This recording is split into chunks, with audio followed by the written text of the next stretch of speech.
What's going on, Bears faithful? Welcome back to Bears News Fan Report, the place where you get the most up-to-date news, the deepest analysis, and all the insider information on our Chicago Bears. I've got something today that's going to shake up how you're thinking about this team's future, and I need you to hear me out on this one because it involves one of our most recognizable players and a decision that could reshape our entire offensive identity moving forward. Make sure you hit that subscribe button and turn on notifications because you're not going to want to miss any of the developments on this story as it unfolds. Let's dive in. This season has been something special for Bears fans. After years of disappointment and frustration, we're finally seeing the kind of football that makes us proud to wear the navy blue and orange. We've got a young franchise quarterback in Caleb Williams who's showing flashes of brilliance. We've got a head coach in Ben Johnson who actually knows how to call plays and develop an offense. And we've got a roster that's starting to come together in ways we haven't seen in far too long. The energy around Halas Hall is different, the culture is changing, and there's genuine optimism about where this franchise is headed.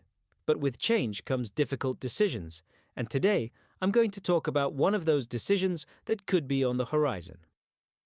When you're building something sustainable in the NFL, you can't just focus on what's working right now. You have to think about the long-term vision, about how pieces fit together, not just this season, but 3, 4, 5 years down the line.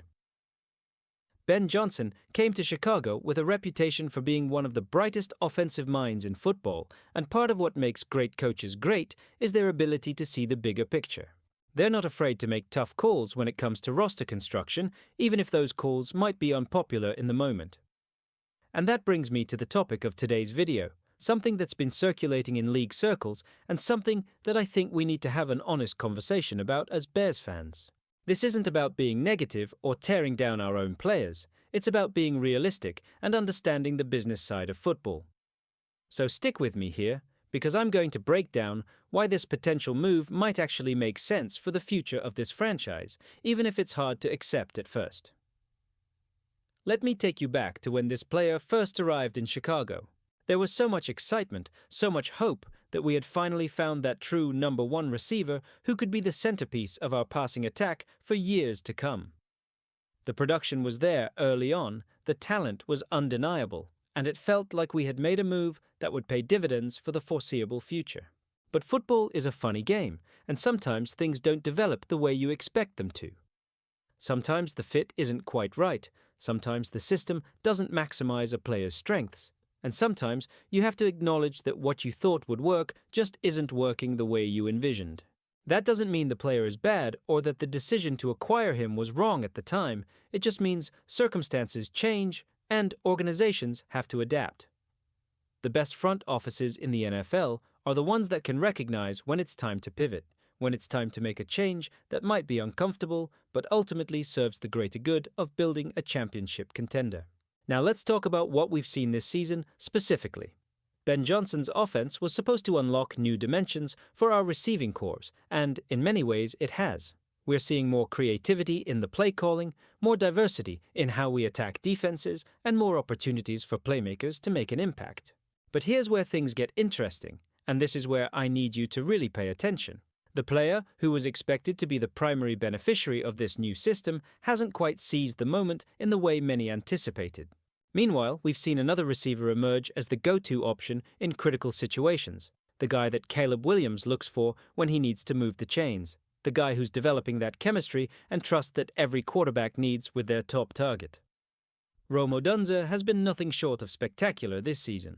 His route running is crisp, his hands are reliable, his football IQ is off the charts, and he's shown the kind of consistency that makes him a legitimate number one receiver in this league.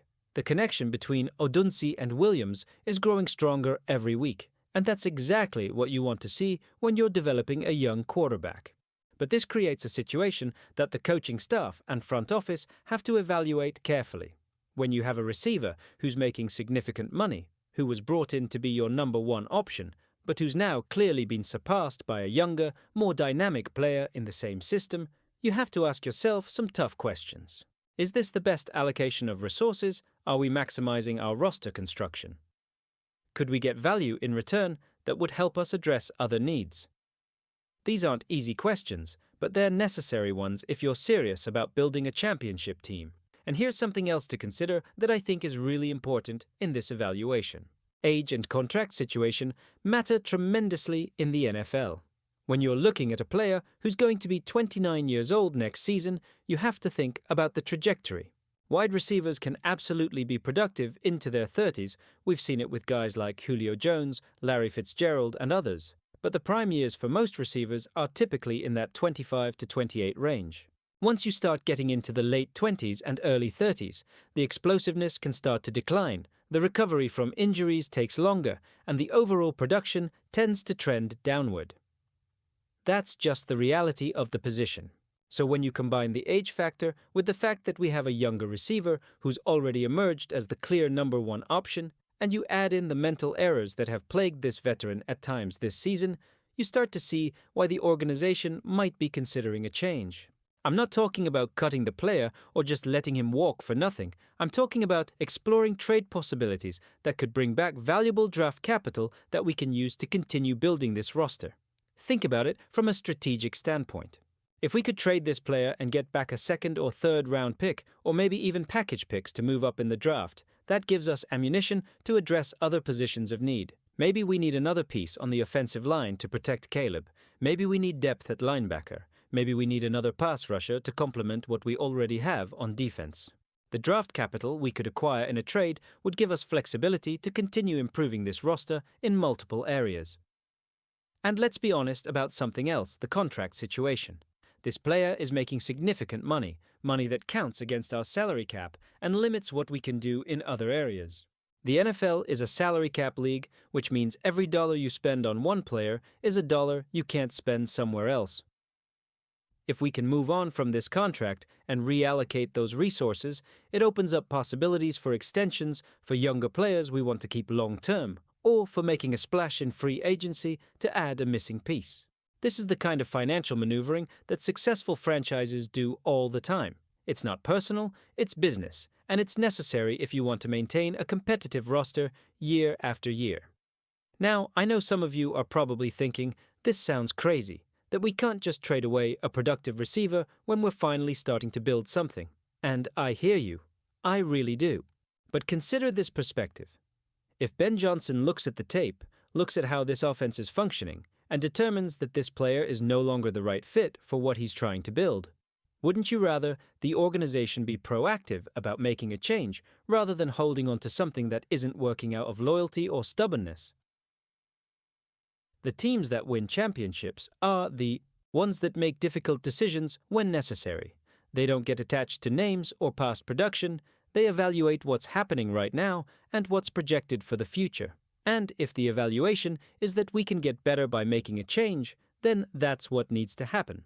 Let me also address the mental errors aspect, because I think this is significant. In Ben Johnson's system, receivers need to be on the same page as the quarterback at all times.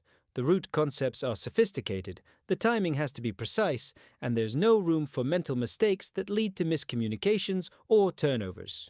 When you're trying to develop a young quarterback like Caleb Williams, the last thing you want is receivers who aren't consistently executing the game plan. Those mental errors can erode trust, they can lead to interceptions, and they can stall drives at critical moments. If a veteran receiver is making those kinds of mistakes with regularity, it becomes a problem that has to be addressed. All right, I've built this up enough. The player I'm talking about, the one who could potentially be on the move this offseason, is DJ Moore. Now, before you jump into the comments section and tell me I'm crazy, hear me out on why this could actually happen and why it might be the right move for both parties.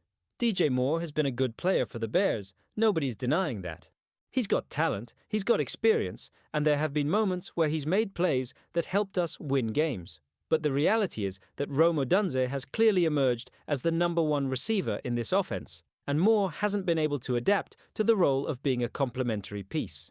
The mental errors have been an issue, the consistency hasn't been there, and at 29 years old, with a significant contract, it makes sense for the organization to explore what kind of value they could get in return. According to sources around the league, Moore is being listed as a top trade candidate this offseason, and it's not hard to see why. There are teams out there who would be interested in adding a veteran receiver with his skill set, teams that might be better fits for what he does well. let me talk about a few potential landing spots because I think this helps illustrate that there would be a market for Moore if the Bears decide to move him. The Kansas City Chiefs are always looking for weapons to put around Patrick Mahomes, and while they've got Rashee Rice and Xavier Worthy, adding another veteran presence could make sense for them. Moore's versatility and ability to create after the catch could fit well in their system. The Pittsburgh Steelers are another interesting option. They've got DK Metcalf as their number one, but they could use another reliable option in the passing game, especially if they're trying to maximize their window with their current roster. And then there's Tampa Bay, where the receiving core is aging and could use an infusion of talent. Mike Evans is approaching retirement, Chris Godwin has dealt with injuries, and while they have Emeka Egbuka, adding Moore could give them depth and experience. The point is, there would be teams interested, which means the Bears could actually get legitimate value in return. Now let's talk about what this means for the future of our offense. If the Bears do move on from DJ Moore, it signals a full commitment to building around Caleb Williams and Rome Odunze as the cornerstone of the passing attack.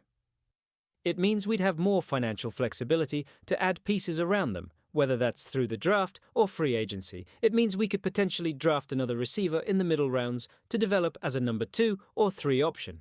And it means Ben Johnson would have the freedom to fully implement his vision for this offense without having to account for a player who might not be the perfect fit.